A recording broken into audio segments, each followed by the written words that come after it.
आज की वैराग्य वर्षा कथा प्रारंभ करते हैं। नमो अरिहंताणं, बोलिए। नमो सिद्धाणं, नमो आयरियाणं, नमो उवज्झायाणं, नमो लोये सव्यसाहूणम्।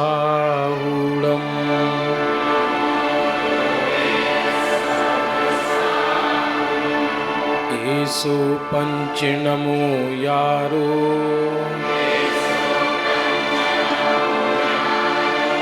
सव्पावपणासनो, मंगलानं चे सव्वेसिं,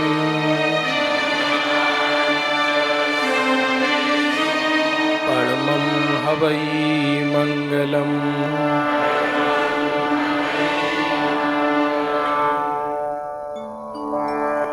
बंधुओं, प्रतिदिन संध्या काल में हम प्रथमान युग की कथाओं का श्रवण कर रहे हैं। उन कथाओं से चित्त वैराग्य युक्त होता है, संसार शरीर भोगों से वैराग्य जागता है। दरअसल हमारे जीवन की घटनाएं, सत्य तो यह है, अपनी दुर्घटना भेद ज्ञान का विषय होना चाहिए और दूसरे की दुर्घटना करुणा का विषय होना चाहिए। जबकि हम करते क्या हैं, दूसरे की दुर्घटना को भेद ज्ञान का विषय बनाते हैं और अपनी दुर्घटना को आर्त ध्यान का विषय बनाते हैं। उससे कर्म बंधन होता है। ये विश्व बहुत बड़ा अजायब घर है। बहुत मुश्किल है इसमें से कोई कोई जीव छिटक कर बाहर निकलते हैं। धर्म जन सामान्य की वस्तु नहीं है, क्योंकि इतिहास उठाकर देखो, भले ही तीर्थंकरों के युग में भी लाखों श्रावक रहे हों, तो भी पूर्ण रूप से धर्म को अंगीकार करने वाली तो कम ही लोग होते हैं। ये जगत का सत्य है कि पीने योग्य पानी जगत में कम होता है। भले समुद्र के समुद्र भरे हों, पर पीने योग्य कम होता है। कोई पक्षपात नहीं है जैन शासन के अंदर। अभी तक हम राजा महाराजाओं की कथा सुना रहे थे, आम आदमी की भी कथा सुनाई थी आपको परसों। आज सुनाते हैं सेठ की कथा, क्योंकि आप सब भी सेठ हैं।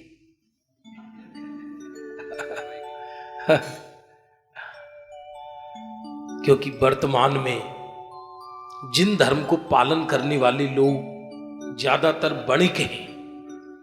ऐसा कहा जाता है कि भगवान के समय में 4 वर्ण थे। आदिनाथ के समय भरत जी ने 4 वर्णों की स्थापना की। ब्राह्मण, क्षत्रिय, वैश्य और शूद्र, ये चारों ही जैन थे। ऐसा नहीं है जो गंदा रहे सो शूद्र, ऐसा नहीं था। बल्कि जो पढ़ने पढ़ाने का काम ना कर सके, जो देश की रक्षा का काम ना कर सके और जिस पर व्यापार करना भी नहीं आता, तो वो सेवा करते थे, तो उनको शूद्र कहा। आज भी विदेही क्षेत्र में तीर्थंकरों के समय 4 वर्ण जैन ही होते हैं। जहां तीर्थंकर जन्म लेते हैं विदेही क्षेत्र में, वहां भी सड़क पर थोड़ी बहुत गंदगी तो होती होगी। तो क्या 24 घंटे देव ही फूंक मारते रहते क्या वहां विदेह क्षेत्र में? वहां क्योंकि अन्य मत तो होता नहीं है। जहां तीर्थंकर होते हैं वहां अन्य मत नहीं होता। तो राजा भी जैन होता है, प्रजा भी जैन होती है। महलों में भी झाड़ुआं लगती होंगी, नहीं लगती होंगी वे चौथे काल में, या हर जगह देव देवी फूंक मार रहे हैं। तो वो झाड़ू लगाने वाले भी तो जैन हुए ना। इसलिए ये कल्पना करना कि शूद्र माने गंदा, ये अर्थ नहीं है। लेकिन वर्तमान में धीरे धीरे धीरे धीरे ऐसा काल आया कि शूद्र गंदे रहने लगे, क्षत्रिय क्रूर हो गए, जो वैश्य थे वो कंजूस हो गए, और ब्राह्मण थे वो खब्बू हो गए। नहीं आया समझ में? अब वर्तमान में कोई पूछे कि कौन सा वर्ण है वर्तमान में अच्छा, तो ग्रंथों में तो लिखा वर्तमान में सभी शूद्र हैं, क्योंकि ब्राह्मण ब्रह्मचरति, जो आत्मा में रमण करे वो ब्राह्मण है, आत्मा में रमण करे वो ब्राह्मण है, जो कर्मों को जीते वो क्षत्रिय है। बंधुओं, ऐसे ही चंपापुर नगरी में एक राजा अभय वाहन रहता था। क्या नाम था? अभय वाहन। उसकी रानी का नाम पुंडरीका था। पुंडरीका, वो बहुत धर्मी थे, दोनों के दोनों, राजा भी धर्मी, प्रजा भी धर्मी। वो युग ही ऐसा था कि उस समय राजा धर्मी हुआ करता था, और राजा राज्य पद के बाद नियम से दीक्षा ले लिया करते थे। अभी तो राजगद्दी पर ही मरते हैं। जो सन्यास का समय है उस समय राजा शासन करते हैं। लेकिन उसी नगर में एक सेठ रहता था, उसका नाम था लुब्धक सेठ। क्या नाम था? लुब्धक सेठ। और पूरे नगर में प्रख्यात था वो कंजूस के नाम का। पैसा नहीं है ऐसा नहीं है, पैसा अपार था उसके पास, धन दौलत बहुत थी, लेकिन वो खर्च नहीं करता था, इकट्ठा इकट्ठा करता था। अरे किसी को सोचो जरा, हम लौकिक शांति भी, धन दौलत इसलिए व्यक्ति इकट्ठा करता है कि उसे लौकिक शांति प्राप्त हो। अब लौकिक शांति भी नहीं मिल रही जिस धन से, तो उस धन को इकट्ठा करने से लाभ ही क्या है? लेकिन वो इकट्ठा इकट्ठा करता था। उसकी पत्नी का नाम था नागवसु, और दो उसके लड़के थे, एक का नाम था नागदत्त और एक का नाम था गरुण दत्त। समझ में आ रहा है नहीं आ रहा? वो इतना कंजूस था। बंधु को याद रखना, देते तो दोनों हैं दुनिया में, कंजूस भी और दानवीर भी। अंतर इतना है कि दानवीर देकर मरता है और कंजूस मरकर देता है। समझ में आया नहीं आया? क्योंकि जब देह छूटेगा, देना छूटेगा, तो यहीं पड़ा तो रहेगा ही। ये कथा परिग्रह में लिप्सा की कथा है। चक्रेश्वरी सो नरकेश्वरी। अरे जो चक्रवर्ती पद पर मरता है वो मर के नरक जाता है। 12 चक्रवर्तियों में 2-2 चक्रवर्ती मर के नरक चले गए। बंधुओं, इतना कंजूस था, इतना कंजूस था कि करीब 100 वर्ष में उसने एक ही कपड़ा सिलवाया था। हाँ, पुस्तक में लिखा है। यहां तक कि विवाह शादी का एक ही अंग रखा था। जब किसी शादी ब्याह में जाना हो तो बाप बेटे में से कोई एक जाता था। वो कहते तुम पहन कर जाओ, तुम पहन कर जाओ। वो जब सफर करता था तो जूते पहनता नहीं था, डंडे पर लटका कर चलता था कि जूते घिसना जाए। वो खाने नहीं देता था घर में किसी को ढंग से, घी भी नहीं खाता था। घर वाले बहुत परेशान थे, उसकी पत्नी, उसके बच्चे इतने परेशान थे। वो सोचते थे कौन से जन्म का पाप हमने किया कि जो हमको ऐसा बाप मिला। बहुत परेशान, मेहनत करे दिन रात। ये अपने हिंदुस्तान के लोगों की ऐसी वृत्ति है कि मेहनत करके कमाते हैं लेकिन उसको भोगते भी नहीं हैं। दान की तो खैर बात ही बहुत अलग है, दान देने वाले तो बहुत ही कम है। हमसे अच्छी वृत्ति तो यूके और यूएसए के लोगों की है। मैं सच कह रहा हूं, मैं किसी की सुनी हुई बात नहीं कह रहा, मैंने वहां जाके फीलिंग किया है ऐसा।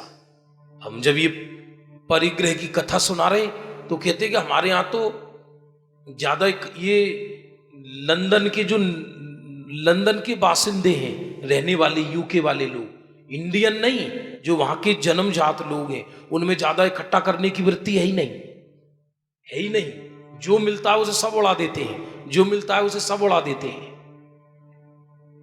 तो हम ये कथा सुना रहे थे, हमसे कहते ये उपदेश आप अपने हिंदुस्तान में देना। हम लोग तो उड़ाने वाले हैं। बंधु इतना कंजूस था। ये कथा वैराग्य की कम विचित्रता की ज्यादा है। जब किसी की दावत का निमंत्रण मिलता था उसको, तो एक दिन पहले से ही भोजन करना बंद कर देता था और उसकी बड़ी बड़ी मूछें उसने रख रखी थी अपनी। क्यों? क्योंकि पहले जमाने में जब दावत में जाते थे तो रायता मिलता था, दही का रायता, और उसमें घी होता था, तो मूछों में घी भरकर ले आता था।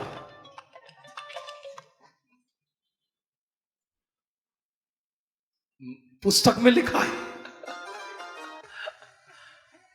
घी भरकर लाता था और डब्बे में निचोड़ता था आकर अपनी। उसके बेटे, उसकी पत्नी देखते थे, अरे बाबा ये कौन जानवर है, लेकिन कोई उसके आगे बोल नहीं सकता था। इसलिए नगरवासियों ने उसका नाम रख दिया समश्रु नवनीत। संस्कृत में समश्रु कहते हैं मूछ को, तो मूछों में नवनीत माने घी भरकर लाता था। बंधुओं, इस तरह उसका जीवन जा रहा था। परिग्रह ढोते ढोते उसका जीवन जा रहा था। रंच मात्र भी उसको चैन नहीं था। पैसा इतना था कि जितना पैसा वो कमाता था उसके सोने के पशु बनाता था। समझ में आ रहा है? जैसे सोने के बैल, सोने का ऊंट, सोने के शेर, और उसमें रत्न भर के रख देता था। तो उसके घर के नीचे एक तलघर था जिसमें सैकड़ों सोने के पशु थे, सैकड़ों सोने के पशु, और जितना कमाता उनको रत्न में कन्वर्ट करके रत्न भर के धर देता।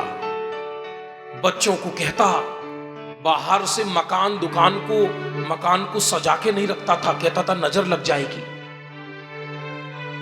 न खाता था न खाने देता था। एक दिन उसकी पत्नी बोली, तुम्हारे पास 10-20 डब्बे घी रखे हैं, आज घी की पूड़ी बना ले। बोले नहीं, स्वास्थ्य कमजोर हो जाएगा, घी खाना सही नहीं रहता। हम उस देश के वासी हैं जहां गंगा जल ही घी के समान है। तो गंगा के किनारे रहने लगा, जिससे कि पानी भी नहीं खींचना पड़े, पानी भी फ्री में मिलता रहे। बहुत कंजूस था, भारी कंजूस। अज्ञानी पाप धतूरा न बोए, अज्ञानी पाप धतूरा न बोए।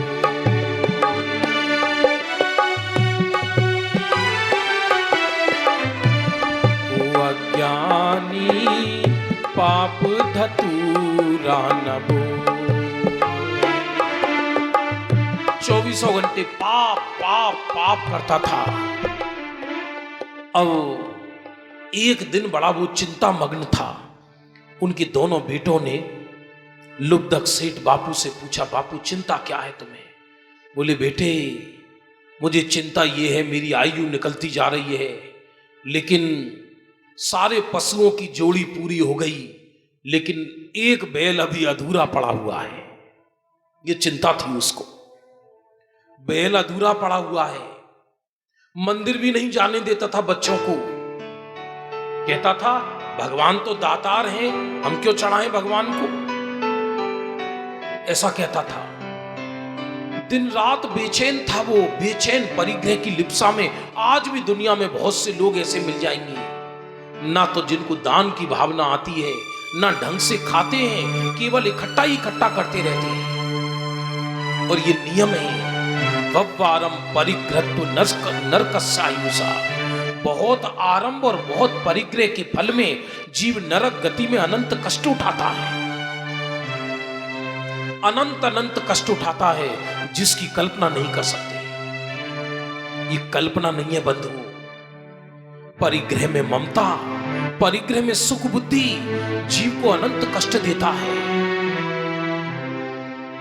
अरे रे, जिसे अपनी आत्मा में सुख बुद्धि नहीं आई, जिसे ये पता नहीं पड़ा कि मैं स्वयं गुणों का सागर हूं, वो बाहर में सुख बुद्धि करके अनंत दुखी होता है। आज देखो अफगानिस्तान में ऐसे कितने लोग हैं जो अरबों की संपदा छोड़कर, कोई हिंदुस्तान आ गया, कोई यूके चला गया, कोई यूएसए चला गया, अब दोबारा वापस नहीं आ सकते वहां। वो सब एकदम सड़क पर आ गए, सड़क पर। अरे सब सड़क पर ही है।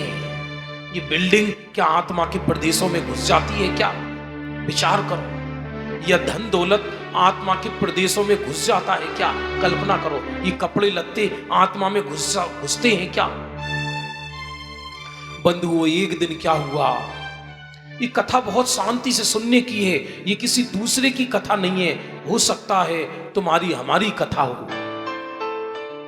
एक दिन क्या हुआ, वो बहुत बड़ा कर्मवीर था, कर्मठ था, लोभी के साथ साथ और तरह तरह के व्यापार था, और पैसा इकट्ठा करके सोने चांदी के पशु बनाकर उनमें रत्न भर भर के इकट्ठे करते रहता था।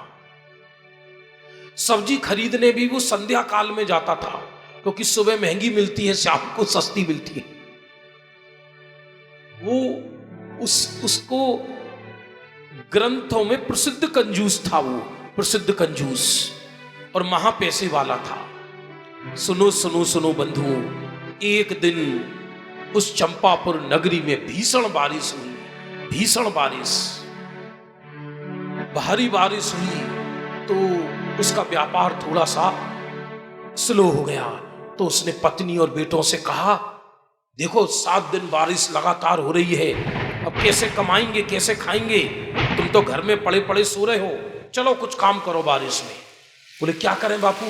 बोले मेरे साथ आओ, बारिश में जो जो बहकर आ रहा है सामान उसको बीनो।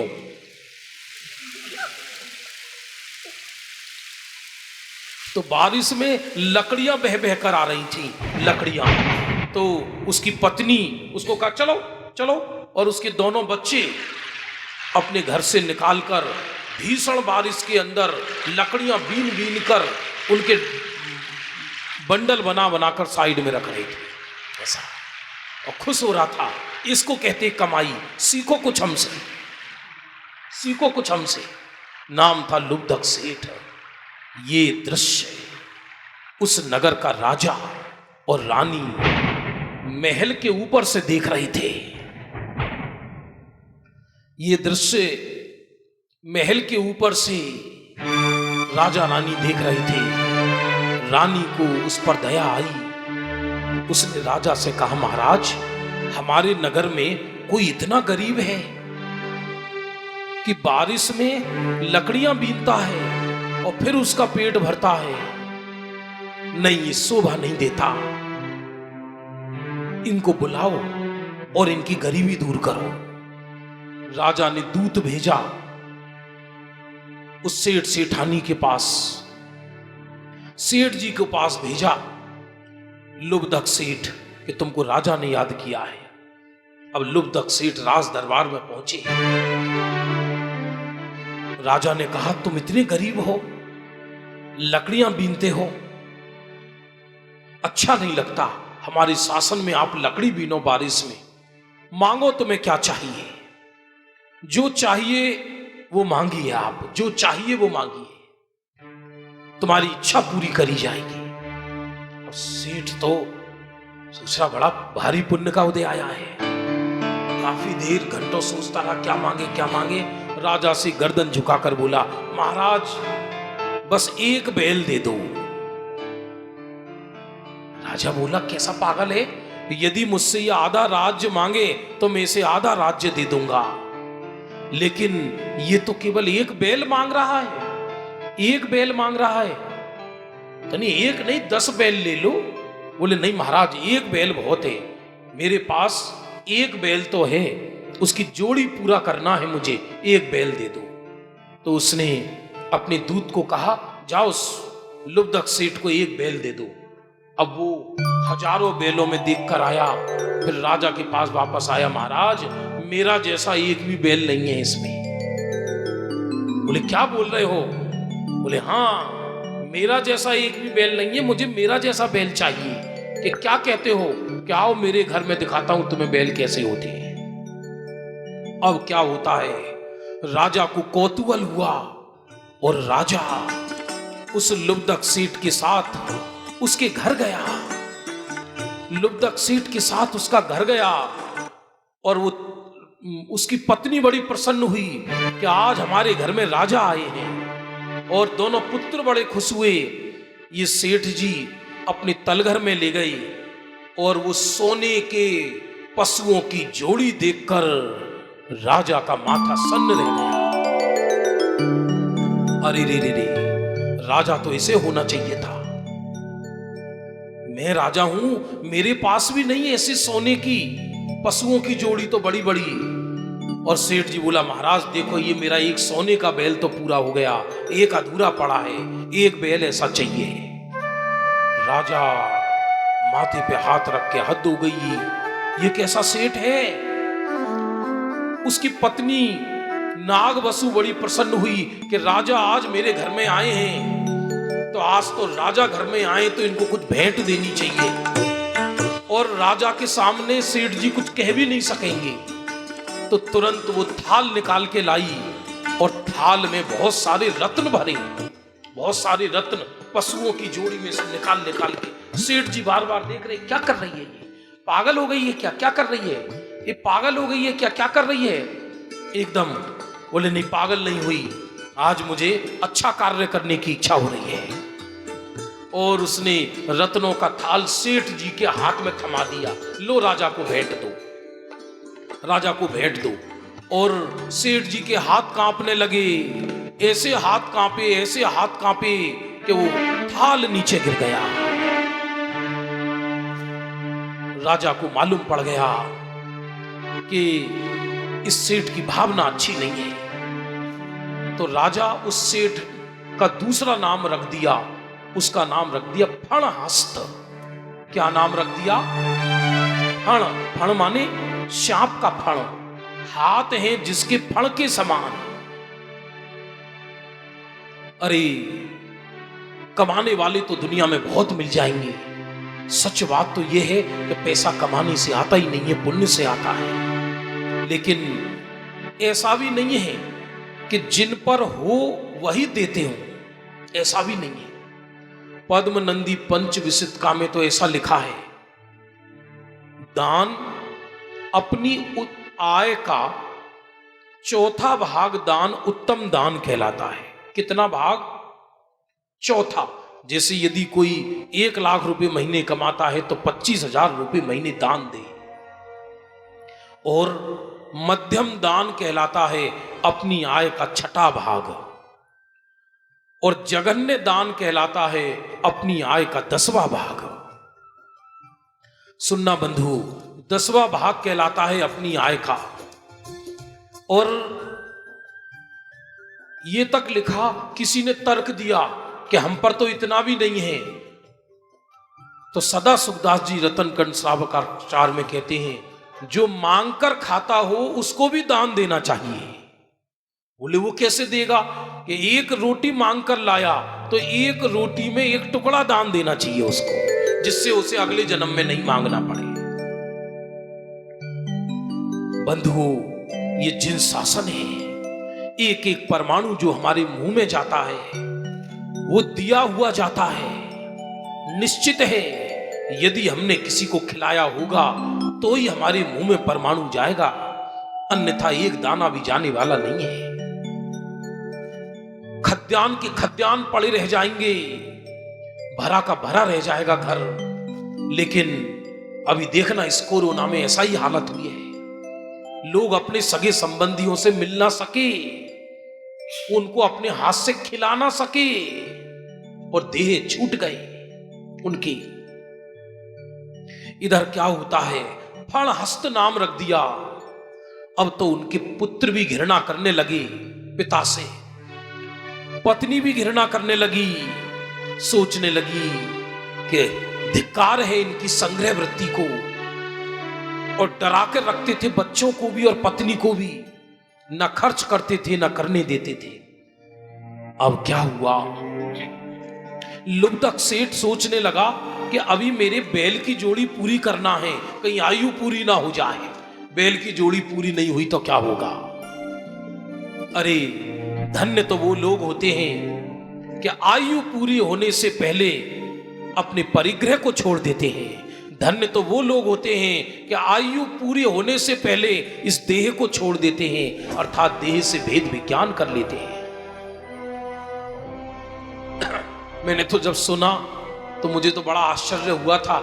आपके बापूजी ने समाधि ली थी, मेरी बहुत इच्छा थी कि मैं देखने आऊं, लेकिन वो ऐसी परिस्थिति थी कि कोई इधर ना आ सकता था ना जा सकता था, ऐसी परिस्थिति थी। धन्य है वो जीव कि जो समस्त परिग्रह संग्रह के बीच में रहकर भी उससे निर्लिप्त है। धन्य है वो जीव, वो बहुत महान है वो जीव। इधर क्या होता है, वो सेठ परदेश पैसा कमाने जाता है और जो सोने चांदी के पशु की जोड़ी थी उनमें ताले लगा लगा कर जाता है और सारी चीजें गिन के जाता है रजिस्टर बनाकर। इतने बैल हैं, इतने कपड़े हैं, इतने लत्ते हैं, ऐसा पत्नी और बेटे से कहता है नष्ट मत करना संपदा को। पीछे से बेटा व्यंग में कहता है बापू श्वास ले ले या नहीं ले ले, पानी भी पिए या नहीं पिए। बड़े समझते नहीं हो, मेहनत से पैसा कमाया जाता है, ऐसी थोड़ी कमाया जाता है। घी के डब्बों को देख देख के जाता है, ऐसा कोई 1 लीटर घी निकालना ले उसमें से। परदेश पैसा कमाने जाता है और 1 साल तक खूब मेहनत करता है तो 4 अरब रुपए कमाता है। उस जमाने के हजारों लाखों दीनार कमाता है और कमाकर पानी के जहाज पर भरता है सारी संपदा को और चंपापुर में वापस आता है। और रास्ते में ऐसा आंधी तूफान आता है भारी, आंधी तूफान आता है भारी कि पूरा परिग्रह लदा हुआ, धन दौलत से लदा हुआ सारा जहाज पानी में डूब जाता है और वो भी उस पानी के जहाज में डूबकर मर जाता है। जब वो पानी में तड़प रहा होता है तो उसको ऐसा लगता है ये सामान मेरा कहाँ जा रहा है, उसको पकड़ने की सोचता है कि ये सामान कहाँ जा रहा है। अरे तेरे प्राण निकले जा रहे हैं, इसकी चिंता नहीं है। लक्ष्य बिंदु का न कभी हम पता लगा सके, खोजते रहे सदा मगर न पंथ पा सके, खोजते रहे सदा मगर न पंथ पा सके।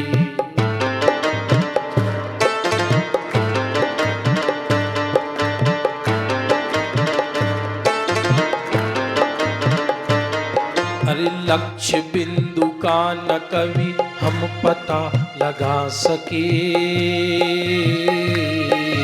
खोजते रहे सदा मगर न पंथ पा सके, खोजते रहे सदा मगर न पंथ पा सके।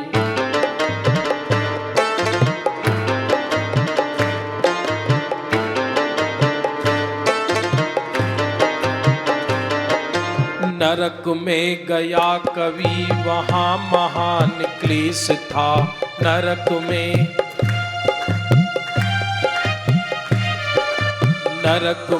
गया कवि वहाँ महान क्लेश था, नरक में गया कवि वहाँ महान।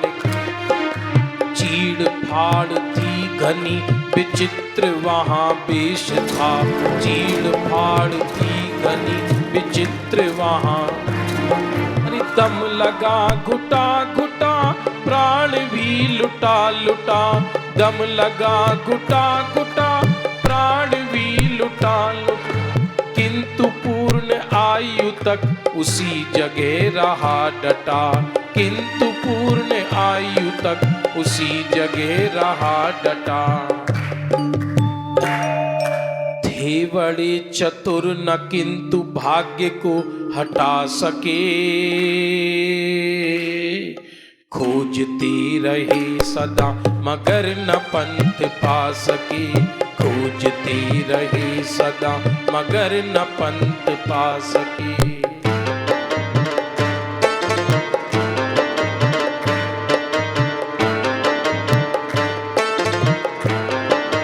बंधु, जब उसका जहाज डूब गया, मर गया, तो चंपापुर नगरी में ये बात आग की तरह खबर पहुंच गई कि लुब्धक सेठ का जहाज और लुब्धक सेठ पानी में डूब के मर गई। तो जब उनके दोनों बच्चों को और पत्नी को ये पता पड़ा कि हमारे पिताजी पानी का जहाज डूब गया, उसमें खत्म हो गए, तो तीनों ने स्वतंत्रता दिवस मनाया।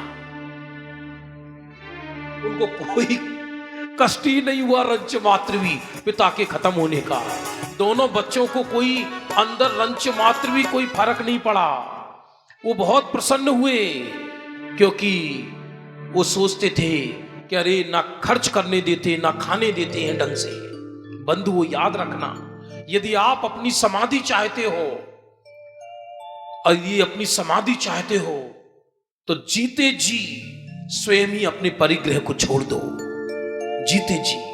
क्योंकि महान वो होता है कि जिनके बेटा अंतिम समय पिता को समाधि मरण दिलाए। सच में वो बेटा महान होते हैं, और उन बेटा को भी पिता के प्रति तभी बहुमान आता है कि जब उनको ऐसा लगे कि अरे मेरे घर में पिता नहीं, कोई देवता रहते हैं, कोई साधक रहते हैं। इधर पत्नी ने और दोनों बच्चों को जरा भी गम नहीं हुआ, लेकिन जगत की देखी देखा थोड़ा बहुत रोए। उन्होंने सोचा, जब 13 दिन हो गए तो उन्होंने सोचा आप बढ़िया महल बनाएंगे, सबसे पहले तो पूजन पाठ करेंगे, गरीबों को बहुत बरसात में लकड़ियां बीलनी, खूब बांटेंगे, खूब मजे करेंगे। तो दोनों पुत्र तलगर में पैसा निकालने गई रत्नों की, तो बापू मर के वहां सांप बन गए थे।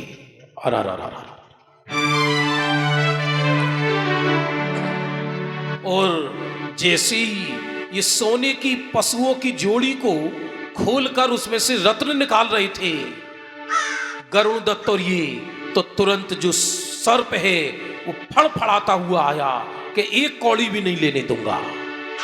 अरे खोजते रहे सदा मगर न पंथ पा सके। खोजते रहे सदा मगर न पंथ पा सके।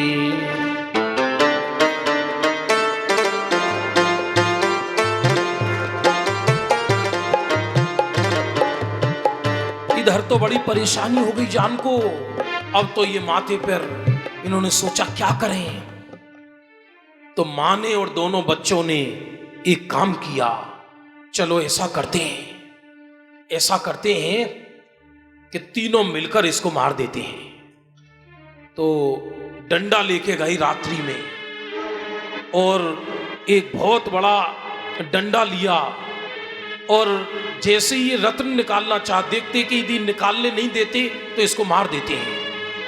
ये कैसे मालूम पड़ा कि ये इनके पिता बने हैं?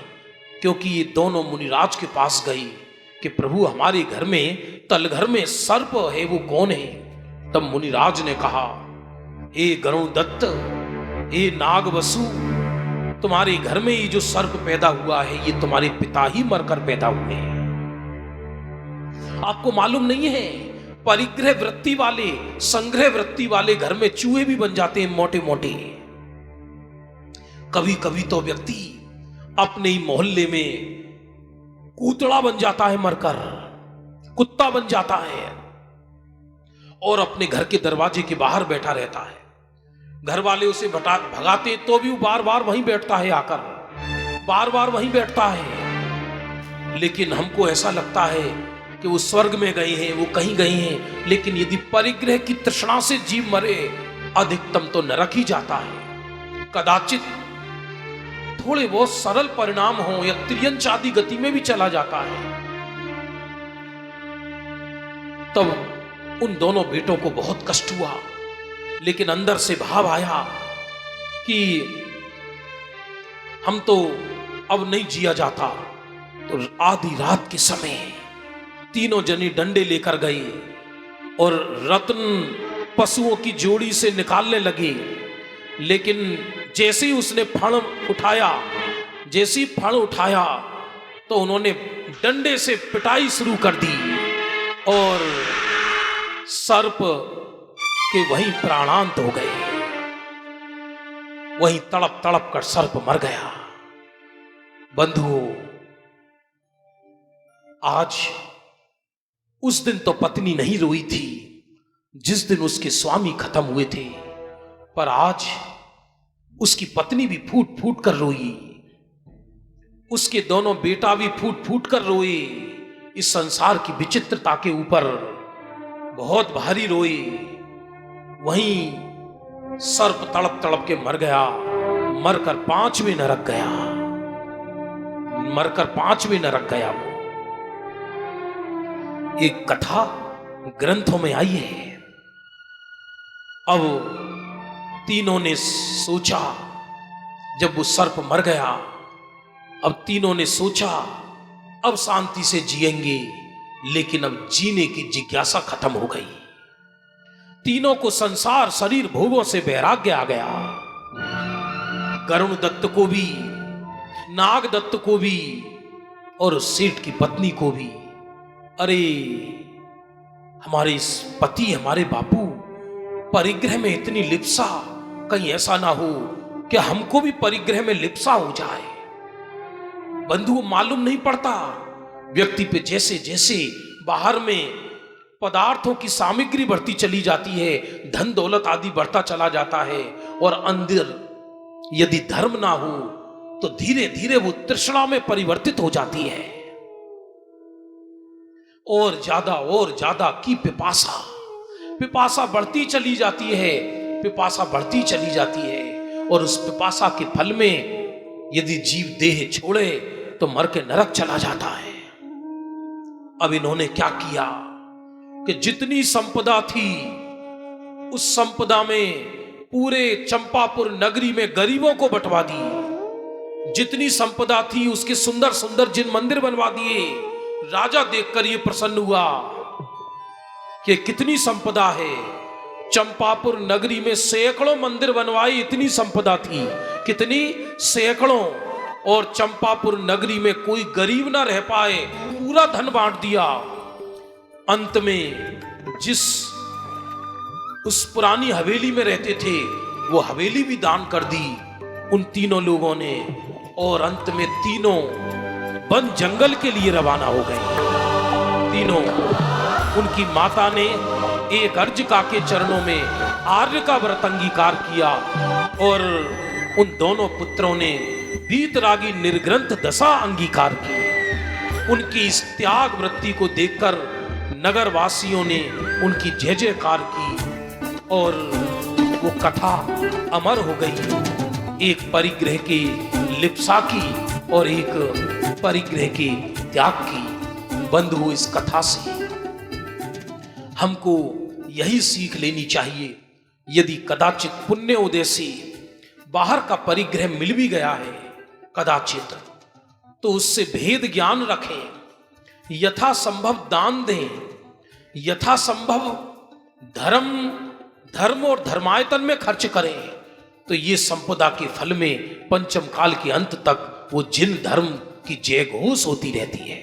इसी संक्षिप्त उद्बोध के साथ आज की ये संक्षिप्त कथा यहीं समाप्त होती है। किस ग्रंथ में आई है ये कथा? आराधना कथा कोश में आई है। आराधना कथा कोश में आई है कथा, और भी कई ग्रंथों के अंदर ये कथा आई है, पढ़ने सुनने जैसी है। इसी के साथ ये कथा समाप्त होती है।